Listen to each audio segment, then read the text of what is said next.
I'm Marin, and this is Post-its and Pens.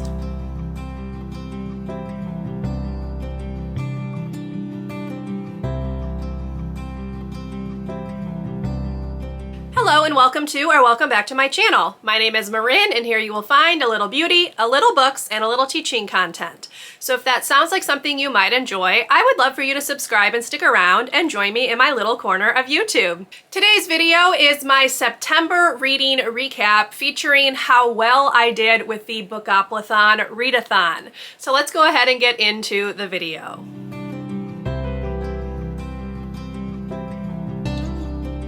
Okay, just to recap very quickly, Bookoplathon, I had 6 picks for Bookoplathon. I did not roll any doubles, and I read all 6 of them. So, yay for that. I did also participate in Bookoplathon last year. It didn't do nearly as well, so this was definitely a step up in the right direction, if you will, and I had a lot of fun and a nice variety of books to read. So what I am going to do in this video is I am going to rank them from my least favorite to favorite, as I typically do in these wrap-ups, but I am also going to tell you what prompt for Bookoplathon the book served as well. So I do have some books on here that were not part of my Bookoplathon TBR that are part of the rankings, and that's pretty much all the info I have for you. So let's go ahead and just get into my least favorite book of September.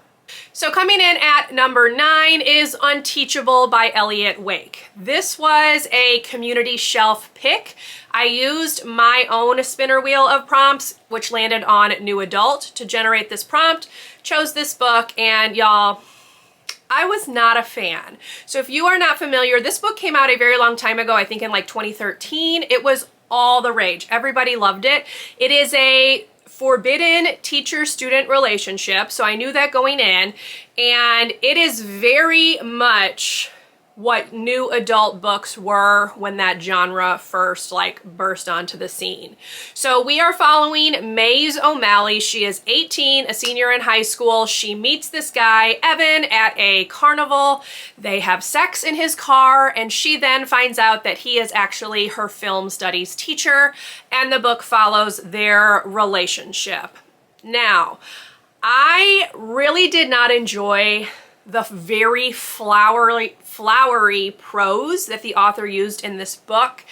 And while I say that, I understand that that's probably just the author's style. And it did work for the story because the whole story reads basically like a fever dream, because Maze is caught up in this relationship with her teacher. She's hiding it from everyone. And the story is told in like these snapshots of their time together, and then her time away from Evan that she spends with her mother, who is a drug addict, and Wesley, who is her best friend, and Wesley's mother. So we've got these like snapshots and stuff being like interspersed throughout the story. So, and in that respect, the kind of like dreamy quality makes sense. I just personally was not a fan of the overuse of metaphors. There's a ton of them in this book. So 1, didn't like the writing. 2, I did not like a single character in this book, aside from maybe Wesley's mother. I don't want to go too into detail because if you want to read it, I don't want to spoil it, but they're very unlikable characters. Obviously, we have the relationship between a student and teacher, which is very toxic in a way that it's meant to be toxic, and it just really impacts Maze's life in ways that she is not even realizing at the time. We also have weird things that are introduced like midway through, like a drug lord. We've got Evan's like secret past that comes to light. There was just a lot going on in this book. It's a very short book too. It's only like 268 pages. I didn't like it. I did not like it. Had I been reading it in print, I think I would have DNF'd, but I was listening to it on audio, which helped me get through the story because I was able to multitask. This was just not a favorite. I'm glad I finally read it because it's been on my Kindle since it was released, but I honestly do not understand why everyone loved this book when it came out. That's just my 2 cents. Coming in at number 8 is the 8th Nancy Drew book. This is Nancy's Mysterious Letter. This, this was one of the silliest Nancy Drew books I've read. And they're all kind of silly in their own way, but this one was really ridiculous, y'all. So Nancy receives this letter that is addressed to like a Nancy Drew, but it's not her. It's meant for another Nancy Drew, and it tells that Nancy is an heiress to like a fortune, and Nancy sets out to try to locate the actual Nancy Drew that is supposed to have received this letter. This book had, gosh, mail fraud. We had like a mailman who's like attacked. We had mysterious Nancy Drew that the actual Nancy Drew is like trying to chase and locate. We've got like arranged marriage. It was very, very silly. It was very silly. The mystery was very convoluted, and this was perhaps just the goofiest book I've ever read in my life, and that's saying a lot considering that it's a children's book. But this one was just very strange and went all over the place. Not very tightly written. Yeah, it was just very silly. I still gave it 3 stars. That's what I tend to give all of the Nancy Drew books because they're nothing spectacular. They're fine. But this one was definitely very, very silly and just kind of made me laugh through the whole thing when I was not supposed to be laughing. All right, coming in at number 7 was the Literally Dead book club pick for September. So this was not part of my Bookoplathon TBR, and that is The It Girl by Ruth Ware. This book was so boring, y'all. It took almost half the book to get anywhere in the story. What you read in the synopsis is what literally happens in the first 200 pages. It was so slow. The ending was better. It like picked up a bit in the action, but by that point I was kind of done with the whole thing. I actually like skimmed quite a bit to get to the end because I was tired of hearing about Hannah, her pregnancy, her guilt over sending this man to jail when he was potentially innocent. She literally looked at every aspect of this case, which you don't normally see. Like normally they just chase like one line and stay with it. No. Hannah was like tracking down every possibility with this mystery, and it was too long. The book was over 400 pages. It was too long. The pace was just excruciatingly slow. And this is another one that I think had I not been listening on audio, I would have DNF'd. Yeah, so this was the very first Ruth Ware book I'd ever read. I do want to read more by her, but this one was not it. I gave it 3 stars because the mystery itself was intriguing. It was just the pace and how long it took us to get there that I did not like. So there you go.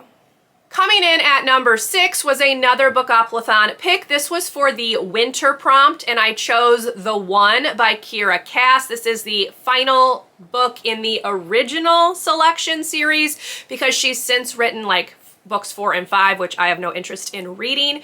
But this one was the wrap-up of America and Maxon's romance, for lack of a better word. America is vying to become the new princess of Ilya by winning this competition. The book follows the last 4 girls, and the thing that I really enjoyed about this one was actually the girls' relationships with each other. I felt like America also kind of came into her own and started making some actual choices instead of just like complaining about everything. So I felt like she grew as a character. There was also much more danger from the rebels, which are talked about like throughout the first 2 books, but you really don't get a sense of like how dangerous they are until this 3rd one. I really enjoyed it. They're just fluffy brain candy, not gonna lie. The first one was still my favorite, but I did like this series' conclusion. So I'm giving this one 3.5 stars because I liked it more than the previous 3 on this list. Unteachable, I only gave 2 stars. The other 2 were 3. So this one I liked more than either of those. I liked it better than the second book in the series, which was The Elite. I did not really like that one at all. I think I gave it 2 stars, but I gave the selection 4. So it's easily my favorite of the 3, but there's nothing all that serious about these books. They're just a fluffy good time, and I very much enjoyed them. All right, coming in at number 5 is Rivals in the City by Y.S. Lee. This is another series finale. This was book 4 in the Agency series, or the Mary Quinn series. This is a historical mystery series. Mary is a undercover detective, or undercover private eye if you want, who works for this like secret society, basically. She's put into households because she's a woman to try to solve these mysteries. So the 4th book in the series brings back a character from the 1st book who caused a lot of problems. I don't want to spoil it because, you know, that would be bad. But she is basically trying to locate the character from the 1st book to finally bring them to justice. We have her romance with James. They are engaged at this point, and it was a good time. So I really enjoy this series. If you like historical mysteries, check this one out. Mary is a very headstrong, stubborn, wonderful main character. Her romance with James is adorable, and I very much enjoyed the series finale. I gave it 4 stars. Oh, and this was a Bookoplathon pick. Sorry, I keep forgetting. This was for Buildings on the Cover. Coming in at number 4 is Beach Read by Emily Henry. This was the first Emily Henry book that I had ever read, and I very much enjoyed this. Was it the best romance I've ever read? No, but I enjoyed this from start to finish. I liked watching Gus and what's her name? Gus and January's relationship kind of blossom and grow. It's sort of enemies to lovers, but not really, because he does not view her as like an enemy. She does not like him at the start. And I really liked how this one was paced and plotted out. I thought there were enough twists and turns to like keep you guessing about what was going to happen. Obviously it's a romance, so you know they're going to end up together at some point, but it was very fun to watch them kind of come together and watch their relationship grow. I'm giving this 4 stars. Don't let the number 4 on my list confuse you, because the top 5 are all 4 stars. But yeah, I very much enjoyed this, and I'm looking forward to reading other books by her. This was another Bookoplathon pick. This was features a romance, obviously, Emily Henry. But yes, really, really enjoyed this. Looking forward to reading the other 2 books of hers that I own. Okay, coming in at number 3 is The Midnight Library by Matt Haig. This was my buzzword pick for September, so it was not a Bookoplathon prompt. I was not really sure what this was even about going into it, and I feel like that was like the best way to do it, but I do want to give a heads up that there's some serious content going on here. So our main character tries to commit suicide. That's there. We have drug addiction. We have mental health issues. So keep that in mind if you're going to read it, if you haven't already read it, because I know like pretty much everyone's read it already, but I didn't know that any of that was going to happen, and that kind of stuff does not personally bother me, but I just want to throw that out there in case it does have an effect on you. Keep that in mind. But this is about a woman who commits suicide, and instead of dying, she is sent to this like in-between place, which for her is a library. And in the library are all of these books of like what ifs. What if she'd done something different, made a different choice, followed a different path? And throughout the book, she is like plunging into these what ifs and living them out. So it was very interesting setup. I very much enjoyed the book. However, my one complaint is that I'd expected more of like an emotional punch considering the subject matter, and I didn't personally get that, which is why it's only at 4 stars. But it was still a really great book. I very much enjoyed it. I'm glad I gave it a read, and I would recommend it. All right, we're down to the top 2. Coming in at number 2 is The Final Gambit by Jennifer Lynn Barnes. This is the 3rd and final book in her Inheritance Games trilogy. Y'all, this series is so much fun. If you like puzzles and games and mysteries, this is a good series for you to check out. The second book kind of pulled back a bit on like the puzzle aspect, but I was really glad to see that it was back full force in the 3rd book, and I loved this series. This series was fantastic. It's so much fun. They are super fast reads. I was done with all 3 of the books in like a single day, basically. So I flew through The Final Gambit. It was not very long, and I personally liked how the mystery was wrapped up. I enjoyed it. There was not a single complaint that I had about the book. I didn't give it 5 stars because it's not perfect. Especially this book, there were a lot of like typos and things that weren't caught during the editing stage, so that kind of bothered me a little bit, like words that were repeated and like punctuation that wasn't quite right, so that kind of threw me out of the narrative just the tiniest bit. But I very much enjoyed Avery's story. I loved watching her friendship with the Hawthorne brothers kind of blossom throughout the series. This was a very good book, a very good series finale, not season, series finale, and I gave it 4 stars. This was a Bookoplathon pick for favorite trope, that trope being puzzles and games. And coming in at number 1 was an unexpected favorite, and that is The Bone Season by Samantha Shannon. I have owned this on my Kindle since the book was released in either 2013, 2014, can't quite remember, and it just never really called to me, even though I bought it for a reason because everyone else like loved it. I'm not a fantasy gal, y'all. I know that that is like a weird thing to say on BookTube because I feel like everyone loves like high and epic fantasy. That's not me. I wouldn't say this is high and epic fantasy. This is more like dystopian fantasy, maybe dystopian magical realism. It is set in the future. Our main character can basically get into people's heads through their dreamscapes, if you will, and manipulate them.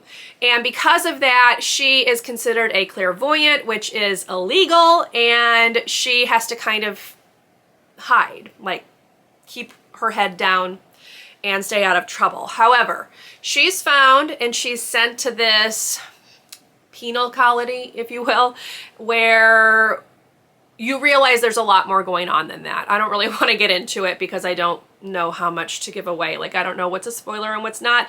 This book is very old, but I hadn't read it, so perhaps you haven't either. But I really enjoyed this one. I read it on ebook, and at no point did I not want to pick the book back up. So I got through it fairly quickly. It's a lengthy book, like 466, I think. And I read it in over the course of like 4 evenings because I am a teacher, so I was reading at night. But that's not something I normally do because I'm normally too tired, but I wanted to finish this one. So I very much like how the world was introduced. I'm intrigued about where the story's going, and I'm definitely going to continue the series. So I'm glad I finally gave this one a read. I actually purchased the other ones that are released in the series so far because I enjoyed it that much. But gave it 4 stars. It's not my favorite genre, so it's really gonna have to be something special to make me give it 5 stars. But for being something that I put off for several years, I really, really enjoyed it and would highly recommend it. The Bone Season was a Bookoplathon pick. This was a chance card pick. So I created a spinner wheel of, I used my spinner wheel rather of my 22 books in 2022 that I had not finished, spun it. This is the one that it chose, so chance card. And I'm really glad this one came up because I had definitely enjoyed it. Okay, so let's go ahead and do a quick like stat review, if you will. So in September, I read 9 books for a total of 3,026 pages. 4 of the books were from my owned TBR. 5 of the books were library books. I listened to 4 audiobooks, 2 of which came from Scribd, 2 of which came from my local library. I read 2 ebooks, which is a lot for me in a month. I don't usually read a lot of ebooks. I kind of forget about them, so I'm glad that I got 2 of those read. I read 3 physical books, and I read 3 series finales, which is great. I also read 1 series continuation, and then I did read 1 first book in a series with The Bone Season. So I'm doing pretty good on my series, and I'm very glad with happy with those stats, y'all. That's 9 books is quite a lot for me, to be honest. I'm normally more around that like 6 or 7 range, so the fact that I was able to get more books read during Bookoplathon is pretty cool. So anyway, yes, that is my reading recap for September, my Bookoplathon recap. Please let me know down below if you participated in Bookoplathon and how many books you managed to read. And other than that, I will see you in my next video. Bye, everyone.